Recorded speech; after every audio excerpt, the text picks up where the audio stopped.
বিসমিল্লাহির রহমানির রহিম। হে জগতবাসী, আজ আমি শামীম আলী চিশতি আপনাদের সামনে একটি আধ্যাত্মিক বিষয় নিয়ে হাজির হইলাম। সেই বিষয়গুলো হলো যে মানুষ এই পৃথিবীতে সাধনা করে, আর এই সাধনার মূল উদ্দেশ্য কী, এই মূল উদ্দেশ্য কী এবং কোন কোন সাধনায় গেলে কোন কোন পর্যায়ে গেলে একটা মানুষ সেই যেমন সৃষ্টির শুরু থেকে সেই আত্মাগুলো আলমে আরওয়ার মধ্যেই ছিল। সেই আলমে আরওয়া থেকে মানুষ যখন এই পৃথিবীতে জন্মান্তরে এসে গেল, তখন দেখা যায় যে সেই মানুষগুলো আবার এই পৃথিবী থেকে সেই আলমে আরওয়াতে আমাদেরকে পৌঁছাইতে হবে। কারণ মূলত আমাদের দেশ, আমাদের যে স্থান এখানে নয়, আমাদের সমস্ত আত্মা আলমে আরওয়াতে আল্লাহ সৃষ্টি করে রেখেছেন। তো যেখান থেকে এসেছি সেখানে আমাদেরকে যেতে হবে। তবে সেই যাওয়ার পথে আমাদেরকে আল্লাহ পরীক্ষা করার জন্য এই পৃথিবীতে পাঠাইলেন। যে পরীক্ষা করার জন্য যে আল্লাহ পাঠাইলেন, এটা কোরআনে সূরা মুলুকের মধ্যে বলেছেন যে ওয়াল্লাযী খালাকাল মাউতা ওয়াল হায়াতা লিয়াবলুওয়াকুম আইয়ুকুম আহসানু আমালা ওয়া হুয়াল আজিজুল গাফুর।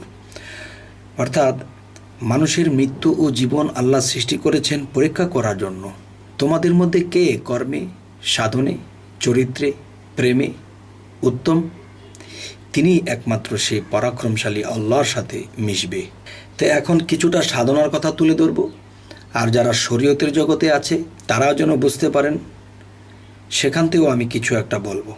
এখন বলছি যে আমারই লেখা গ্রন্থ, সেই গ্রন্থটির নাম হলো বিশ্ব আধ্যাত্মিক জ্ঞান সঞ্চার। কাঁচামাটি ইটের ভাটায় পুইরা হইল ঝাওয়া, সেই ঝাওয়ারে আরও পরে আয়না গেল পাওয়া। মানব দেহ কাঁচামাটি প্রেম আগুনে পুইরা খাটি, ৭০,০০০ পর্দা কাটি নিজের আয়নায় দেখিয়া। এর আড়ালে থাকেন যিনি, তিনি আমার সত্তা জানি, একই রূপে তিনজন তিনি, আল্লাহ নবী আদম হইয়া।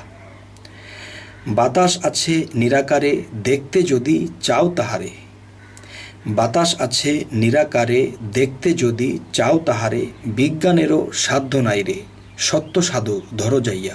সাধু নামের ভণ্ড যারা, নিজেকে চেনে নাই তারা, বিশ্বাস করে আইলো যারা, গেল তারা ধোকা খাইয়া। লক্ষ জনম ধন্য হইল, আমি শামীমকে দেখাইল, গাউসুল আজম আরশাদ আইল, হাওলাপুরীর গর্ব হইয়া।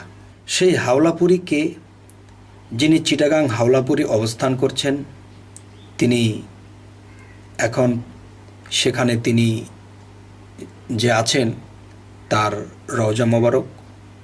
হাওলাপুরী কুদ্দুস শাহ বলে তার পরিচয়। তার শিষ্য আমার পীর আরশাদুল্লাহ চিশতি এবং আরেকজন আছে জালালউদ্দিন খাঁ। তাই জালালউদ্দিন খাঁ আমার চাচাগুরু। আমি তার গ্রন্থ থেকে আমি একটি জিনিস শোনাবো, যে মূলত মারিফত, হাকিকত, তরিকত এই জিনিসগুলো আমাদেরকে বুঝতে হলে আমাদের এই জিনিসগুলো খেয়াল করতে হবে যে আমরা কে করতেছি। মানুষ থুয়া খোদা ভজো, এই মন্ত্রণা কে দিয়াছে? মানুষ ভজো, কোরআন খোঁজো, পাতায় পাতায় সাক্ষী আছে। খোদাই নেহি ছায়া কায়া, স্বরূপে ধরেছে মায়া, রূপে মিশে রূপের ছায়া, ফুলকলি ছয় প্রেমের গাছে। আরব দেশে মক্কার ঘর, মদিনায় রাসূলের কব্বর, বাইতুল্লাহ শূন্যের পাথর, মানুষে সব করিয়াছে। মানুষে করেছে কর্ম, কত পাপ আর কত ধর্ম, বুঝিতে সেই নিঘোর মর্ম, মন মহাজন মধ্যে আছে। খুলবে যখন দিলের কপাট, দেখবে তবে প্রেমের হাট, মারেফত সিদ্ধের ঘাট, সকলেই মানুষের কাছে।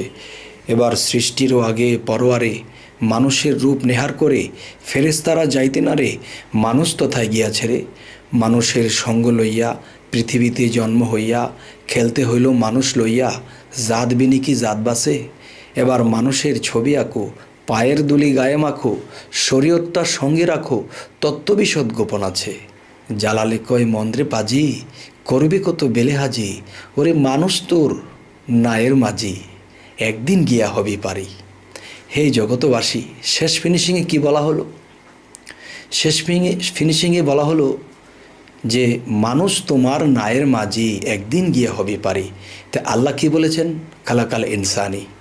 এই পৃথিবীতে মানুষ শ্রেষ্ঠ কেন? আল্লাহ বলেছে খালাকাল ইনসানি আদম আলী সুরাতিহি। আল্লাহ আদম সুরতের মধ্যে মিশে আছে, এবং সেই আদম যদি নিজেকে পবিত্র করা হয় তখন সেই আদমকে সুফি আদম বলা হয়। একটি হলো আদি আদম, একটি সুফি আদম, আর আমরা সেই আদমের বংশধর। তাহলে আমরা হইলাম বনি আদম। তো বনি আদম এই পৃথিবীতে আমরা এসে গেছি। তাহলে এই বনি আদমের মধ্যে যারা সুফি আদম হয়েছে, সুফি আদম কি?